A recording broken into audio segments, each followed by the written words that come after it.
I didn't grow up with money. As of 3.5 years ago, I was shitting in a garbage bag without running water. I want you to understand the degrees of extremes that I've operated within.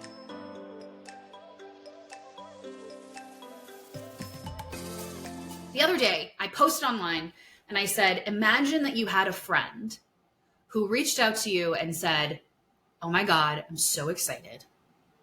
I'm so lit up. I'm just so enthused. I have an $800,000 desire. Just imagine that for a second. And then I asked, what do you immediately feel? And then what thought follows it? Now, Instagram was really great. Everyone started tuning in, giving me the responses. YouTube thought I was asking if it was a euphemism of some kind. TikTok didn't really care, but whatever. Nonetheless, I got a bunch of engagement, and I wanted to take an opportunity to really show you guys why the fuck I did that and why it's so important to actually reflect on it for yourself at a much deeper level than just be like, oh, this is what I would say to them. Because that's how most people responded. Most people were like, oh, I would tell them I'm so excited for them and like wondering how they're going to make it happen. But very few really sat to say, how do I feel about that? How do I think about that? And those are such critical and important things for you to do when it comes to money.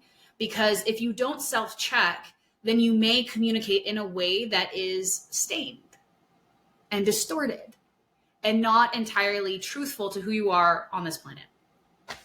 So I'm going to give you the background of what created that game and that prompt. Over the last few weeks, I've been getting these Instagram ads. And on those ads, they've introduced me to this concept called rent to own. Now, I'm not unfamiliar with the concept of rent to own, but I didn't realize you could do that for condos. And I was like, wait a minute. If I'm going to pay the rent anyways, wouldn't it just be nicer if 75% of that rent could go towards a down payment instead of just being a cost? And from that moment, I was like, oh, you know what? I want to feel into this a little bit more. As soon as I started to feel into this desire, I realized that it was one I had been avoiding and one that I had been ignoring and one that I had avoided for most of my life. The idea of owning a property felt to me like I would be tied down to something. It felt like I would be committing to something. And if you've known me for a while, I've got commitment issues.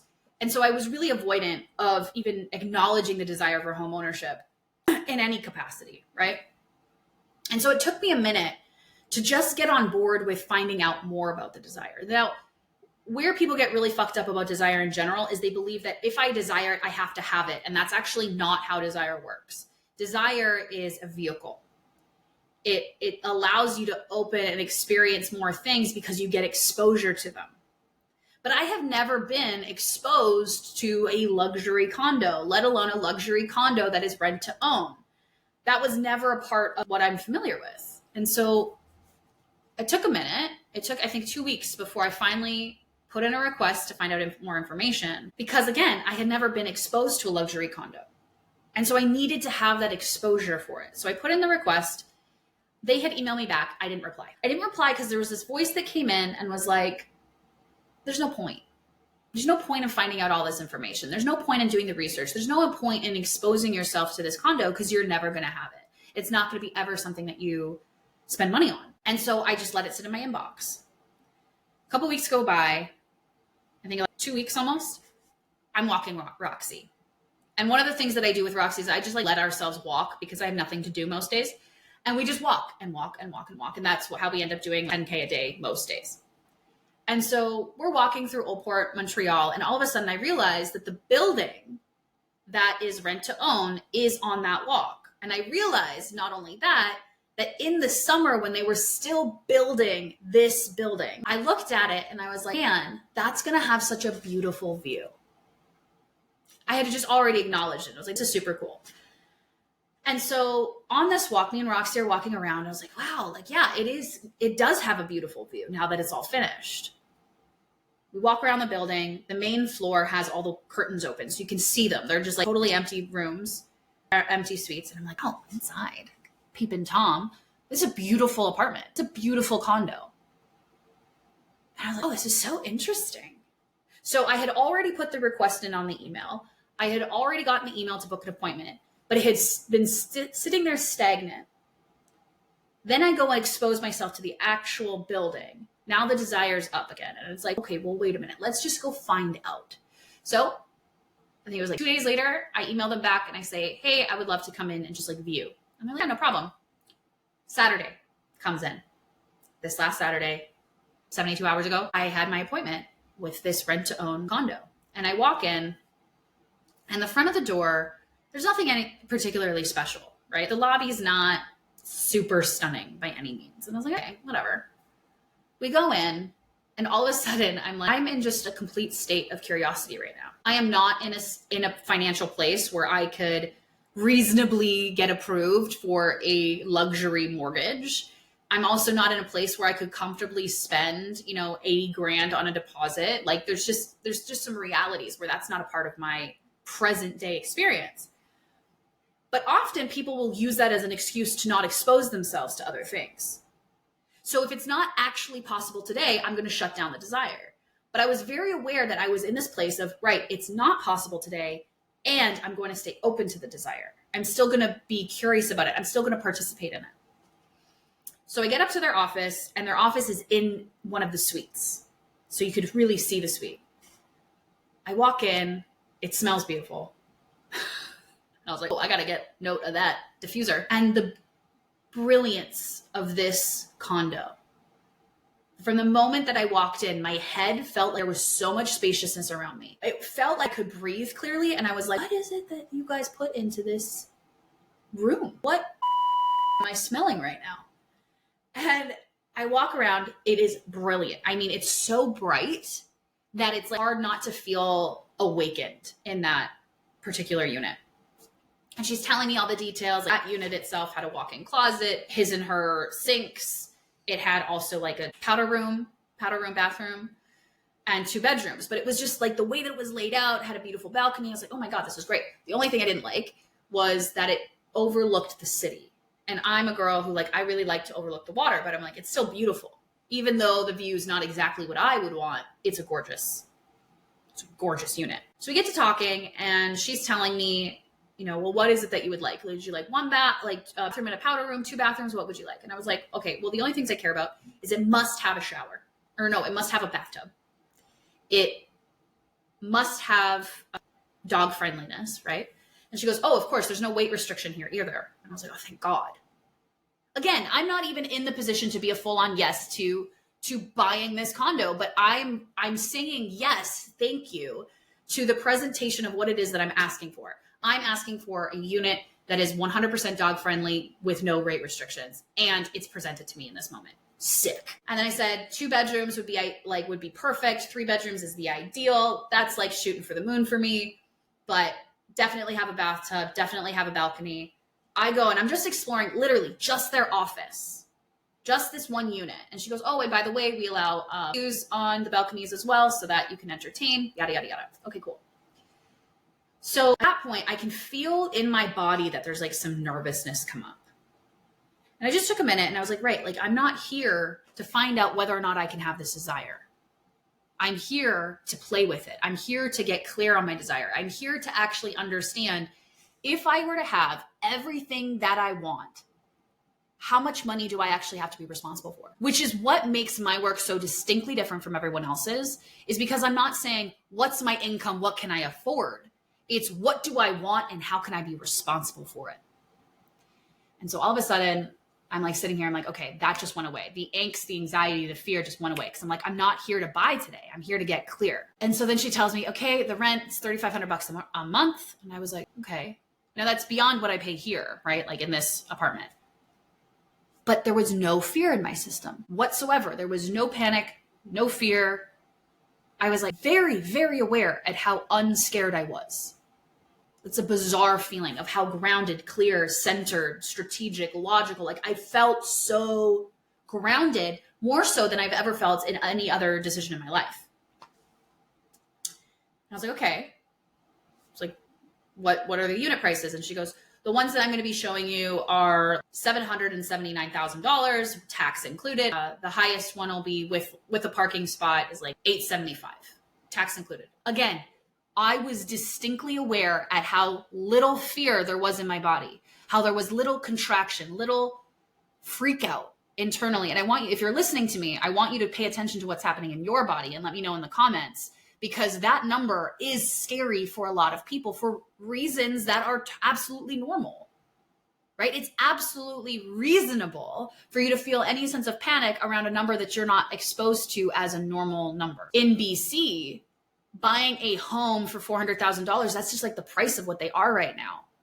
So if you were to see a house that's $200,000, you'd be like, wait, what? It would kind of fuck with your system, even though it's less, right? So what we're exposed to creates familiarity for ourselves. But if we're never exposed to the things that we truly want and desire, we'll never create the familiarity in our systems to feel safe enough to even want it. So what do we do from there? So at this point, I was like, hey, let's go see the things. She takes me to the first suite. And the first suite was like, it was nice, but one of the smaller bedrooms was really dark. And I was like, the smaller bedroom would always be my office. And I don't want my office to feel dark. I don't want that. If I was like a video editor, maybe, I don't know. There's be different reasons, but I'm like, not really for me. She takes me to the second suite where it's 2 bedrooms, a bathroom, powder room, like has all of the things. And it was really beautiful. In fact, when I went outside onto the balcony, she goes, oh, by the way, just like lean out a little bit and I can see the water. And I can see the clock tower, which is a Montreal staple. And I can see the bridge that goes over I think it's the St. Laurent. Like, it actually has a great view, despite there being some warehouses, which are coming down to create some green space. All of these things, I was like, oh my God, this is, again, a beautiful condo. This one is worth over $800,000. Again, distinctly aware that there's no panic in my system. No nervousness, no fear, no hustle either. Because historically, if there was something that I would want, there was this like internal drive to make it happen. But instead, I was just like, oh, I'm just aware of how calm I am right now. Okay, cool. Then I asked her, I was like, okay, can you show me the amenities? So she takes me to the amenities. They have an outdoor pool and jacuzzi. They have this like chalet, like rental space that you can like host workshops or events or whatever, like this big space that you could have. They also have an indoor pool and jacuzzi. They have an Olympic training pool. So it's one of those pools that you swim in and like, it's just a square box. So like you are swimming, but you're not moving kind of thing. They have a wet and dry sauna, a 2-floor gym, a yoga studio, all of the fucking amenities that are just insane. And I'm like, oh my God, all of this ticket price just makes sense to me. Even though I'm also aware that other people would find that insane. So here I am having a totally grounded, calm, collected orientation to research, because that's really all I'm doing at that moment. Finding out the research of if I were to get all the things that I wanted, 2 bedrooms, dog friendly, sauna, pool, great neighborhood, whatever. If I were to get everything that I want, what does that cost? That's just research. There's nothing happening, no commitments made. It's just research. I'm doing research and I'm calm. I'm doing research and I'm collected. I'm doing research and I'm not finding this like internal force or pressure to get it done and accomplished. I'm just neutral. Go back to the office. She's telling me some details about like you do a 1-year lease, 2-year lease. They get actually getting the detail of things. Finish the appointment. I go to leave. And then all of a sudden I could feel, oh my God, there are probably about 100 people I could not share this desire with simply because of the price tag. That if I were to tell someone that there's a condo that I want that's $800,000, that immediately they would shit on it. They would question the possibility, that they would give me all of their projections and I would have to navigate that. And it was people that I love and care about, right? And part of it is because I didn't grow up with money. As of 3.5 years ago, I was shitting in a garbage bag without running water. I want you to understand the degrees of extremes that I've operated within. And there are so many people in my life who still operate in the struggle and the sacrifice and the make do with what you've got, that the mere exposure to me wanting that would set their nervous system into complete fucking shock. And I was just so distinctly aware of that. I'm sitting in the Uber getting back to my apartment and I'm like, fuck, I want to share about this. I want to talk about this. I want to feel into what this desire really is, because the hustle wasn't there and because the pressure wasn't there, I was also in the state of, wouldn't it be fun if this year I grew my business to a place where like I could buy that outright if I wanted to? Like, wouldn't that be fun to grow my business to a place where like people were being served at their own pace, at their own financial range, and I was still meeting all of these things in my life that I truly desired without sacrifice, without hustle, without grind, without pressure? Like, wouldn't that be fun? And all of a sudden I had all of this turn on. Oh my God, I can actually see some of the moving pieces. I don't see the bigger picture yet, but I see some of the moving pieces. Like, oh, I got to get this rolled out. Once I get this rolled out, then this can roll out, and then this can happen. And all of a sudden, like, the strategy started to form itself. But even inside of that excitement and turn on of how do I make that happen in a way that's in alignment with me, that's in alignment with my values, that's in alignment with what I care about, there was still this way where I was like, can't tell people. I can't tell my mom or dad because they'll freak out about, you could spend your money in other ways. I can't tell my friends because they're moving through like actual big time transitions. And then it's, oh, I can't tell my other friends. Like, there was all of these stories that started to creep in and stain what I saw possible for myself. So then I decided to turn to the internet and ask the internet to out themselves. And what was so cool about this is what I got to see was how many people would be really excited, right? If I were to share, I have an $800,000 desire, that there would be some excitement. Oh my God, yes. How are you going to do that? I want to know all the details. Like, a lot of backing in that way. But it was a cloak. The excitement for my $800,000 desire was in avoidance of acknowledging all of the sensations, all of the feelings, all of the emotions that come up for themselves. And then there were a handful of people who actually allowed themselves to really go down with it and experience it fully. And they're like, wow, I feel excitement for you, and I feel a pang of jealousy, or I feel excitement, but I feel lack of possibility. I feel excitement and wonder, but yet for myself, I actually feel that's a pipe dream. So what happens is that your own nervous system reacts to the nervous system of others because you're still wired to this way of living that you've notoriously been able to survive. I have never survived having that much money. I've never survived having that kind of income where I could qualify for that kind of mortgage. That is not an experience I'm familiar with. But in exposing myself to that condo, to the lifestyle that comes with that condo, to the price point of that condo, the practice is I get to orient myself to feeling safe and secure in an experience that I have never actually lived yet. I get to create this really beautiful foundation. Oh yeah, $800,000 for a condo, that totally fucking makes sense. Where it doesn't feel like a delusion to me, but feels rooted and grounded because I have enough self-trust. I have enough commitment to myself to know, right, when that's possible, I will know that it manifested because of my integrity to myself, not because I hustled and grind and pimped myself out, not because I bit off more than I could chew, not because whatever. But oh my God, I'm wanting for something. And the pathway to wanting it is I'm going to see how that becomes possible when I keep integrity to myself. Meanwhile, if you would have asked me 3 or 4 years ago, while I was shitting on a garbage bag, that I would be looking at luxury condos, I would have been like, fuck no. There's no way. Because at the time, my life cost $800 a month. I didn't have a lot of expenditures. So the idea of spending $3,500 a month on rent was like, that is more than some people make. Like that would have been the thought process around it. And that's not helpful. Because the more that I would attach myself to these beliefs and behaviors and thoughts that tainted my experience of wealth, ain't nobody getting served. Because the thing that I want to remind you is that even in the face of I have this $800,000 desire, yeah, you're going to meet people who will pillage wallets to meet it. Sure. If you haven't figured it out, I'm not interested in that. That's like a karmic thing that I don't want to play in. So if I have an $800,000 desire and I want to be responsible for that, then I get to play the game of how do I make that happen in a way that keeps my integrity? How do I make that happen without selling my soul? Not I can't make that happen without selling my soul. It's how do I make that happen without selling my soul? These are two different kinds of conversations. One is the realm of possibility and expansion, and the other one is naturally ridden with limitation.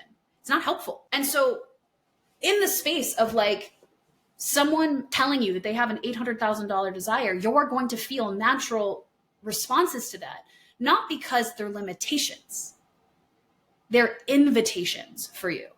If you feel a pang of jealousy, it's likely because you have the desire for yourself, but you don't have a whole lot of rightness around it. If you feel rage and anger, it's likely because your nervous system is inflamed because the idea of other people having money means that you will go without when that's not even true. You've got a lot of thoughts and beliefs that are tainting what's true for you, which keep you naturally backed off your desire, because who would you have to be to get really clear on what you desire? Because what you desire isn't necessarily an $800,000 luxury condo. What you desire might be a beautiful ranch or an off-the-grid home that is fully self-sustainable and where you've got no neighbors. But meanwhile, you're living in an ant farm of a city. How long are you going to continue to make choices that are in the opposite of keeping integrity to your soul? See, I'm not saying keeping integrity to the commitments that you make. I don't even know if I'll end up getting an $800,000 condo. What I'm saying is having integrity to your soul requires you to participate and make choices that are actually in alignment. And I don't mean, again, no overcommitting here. But for me to make a choice that's actually in alignment, I have to expose myself to that desire to feel the commitment of service that is required to meet it. I'm still going to serve my clients. I'm still going to have my $33 programs. I'm still going to have my $222 programs. I'm still going to have my $9,000 programs. Those are still going to be in existence. Nobody doesn't get served at the level they can receive by me backing my desires. That's not a reality that takes place. So honestly, this was going to be the first lesson of the money laundry. I decided I'm going to keep this one public. We'll just keep it public for now. Because in the money laundry, this is what we're going to be doing. We're going to look at all of the things that taint your vision for your life because of moralistic programming, because of other people's opinions and perspectives, because of historical muscle memory. Listen, my muscle memory is rooted in being patient for a future that will never happen, because at some point, patience become a place where you're not actually participating.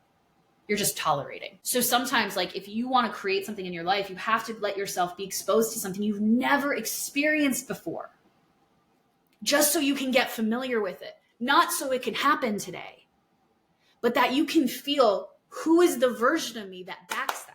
Who's the version of me that shows up to that? Now, what's so funny about this is, as I left on Saturday, I sent a couple voice notes to a couple girlfriends. And I shared some videos that I had sent to them. The one video that didn't capture was the video of the apartment itself. At that point, I just laughed because I'm like, of course, it's either this or something better. It's only this or something better, which means I'm not going to entertain the idea of something less. Something less gets presented to me, it's automatically a no, because I have to keep showing up as the woman who has that future, who has that life. So today what happens? I decide I'm going to do a live stream. I'm going to annoy the shit out of you guys in your email inbox. I'm going to serve the fuck out of you, whether or not you pay me. Because if I'm going to show up as someone who has a life where her autobiography gets to read from shitting in garbage bags to $1 million condo, there's a version of me today that already exists that has that. The question is whether or not I'm going to participate in it. The question is whether or not I'm actually going to show up as her. Does it make sense? We've got some comments here on Instagram. You are not wrong to explore your desire, even if they're not feasible. You deserve to dream. Like you said, without exposure, you can't even consider it. Exactly. So part of the thing that I want to say is, like, again, it's not about having the desire. It's about exposure to the desire. Like, and people who go, well, once you're exposed, you're going to want it. Not necessarily true. I've been exposed to a lot of things over the last 4 years where I'm like, that's nice for you. I don't fucking want it. Like, I meet people who, they're like, oh, I've created a business where I get to retire my husband. And I'm like, oh, there is zero turn on for that around me. I've been exposed to it left, right, and center. Zero turn on for me. But thank God I was exposed to it to have the clarity of what I do desire, which is, like, I desire a partnership where, like, my partner has their own thing going on. So I can fuck around and find out in my own business, that I can afford to make risks wherever I so choose. I don't want to retire my husband. No, thank you. Ew. Thank God I was exposed to it. But then also simultaneously, it's like, thank God I was exposed to this luxury condo, because then I'm like, oh my God, the thing that I dream of already exists. It's real. It's alive. And I get to look at where I still don't trust the people around me to hold themselves in the face of my desire, where I don't trust the people around me to not shit on the things that I desire, but also where I don't trust the people around me to not hustle me to my desire. Because the thing that I know to be true is that whether it's a $300,000 desire, $800,000, $50 desire, is that culturally we're so good at inviting people to play a game that we may or may not be ready to have because of our own perceptions of it. I'm not interested in telling you to get your desire tomorrow, because I don't know if that's true for you. I'm also not interested in telling you to delay gratification, because that might also not be true. What I am interested in is for you to have such a clean relationship to the things that you want in your life and how they're possible, that when other people present their projections, that you can let them keep it for as long as they need to keep it. Because right now it is serving them. And right now your projections are serving you. But the thing we have to understand is, like, your projections about what's possible for other people is about you. It's got nothing to do with them. My first year in business, I expanded my business by 200%. And I worked less. I was working, 40 hours a week at my day job plus 10 hours a month in my business. And then the next year I worked 10 hours a month in my business and I was making 200% more income, right? Like, people look at me and they're like, you're insane. It's like, oh, but I think about, how do I want to create my life, and how can I create my life that's in integrity to me, not to you, not to your past, not to your history, not to your stories and narrative, but to me. And frankly, there's lots of stories in my life that just aren't supportive. They're not useful. And that's the question you have to ask yourself. Is this fear, is it possible for me, even useful? Is this resistance to showing up in service even useful? What is it getting you? Sometimes it will be considered useful, but it's useful to perpetuate a experience of which you know how to survive. I'm asking you to cut the survival. You've survived it once. Try something else. Try thriving for once. So how do you try thriving if you're so attached to the stories and the narratives that come with the consistent need to survive? Okay, let me know if that makes sense. Let me see what else. Okay, we're gonna leave it here. I'm hot. My apartment's really sweaty. And if you are interested in joining the money laundry, fucking hop to it, my friend. You're ready because you're sitting here and you're like, I have tried to get my money shit right, but every time something happens in life, my poop is no longer in a group. You are ready if you're like, I am so over coordinating my life's design by the limitation of my income when I know that my income isn't true. Like, I actually need to be making more money. I need to have more wealth. I need to be doing things that are much more in integrity to me than like sacrificing myself at a 9 to 5. That doesn't pay me well. The money laundry is for you if you are actually ready to feel like you have your back and your bag at all times. Because if you don't, who the fuck will? It's not going to be mom and dad who are still living in their circumstances. It's not going to be your friends who need things to remain the same. It's not going to be what you've been exposed to thus far, because if it was, things would already be different. So if you're actually ready to experience what it is to be filthy rich, as in life could be as shitty as life actually is and you're okay, that life could be expansive and contractive, that life could be messy and dirty and you're totally secure in who you are and your capacity to respond to it, then that's the money laundry. So I would love for you to send me a message about what did land for you. Don't worry about what didn't land from today. And I will chat with you later. Thanks for watching. If you enjoyed this video, be sure to click subscribe and hit the notification bell so you never miss an update. And if you're ready for the kind of self-discovery that directly impacts your wallet, head to financiallyintimate.com to learn all about my courses and experiences. Building financial intimacy is about discovering the truth of who you are so you can have the wealth you desire without sacrificing yourself for it.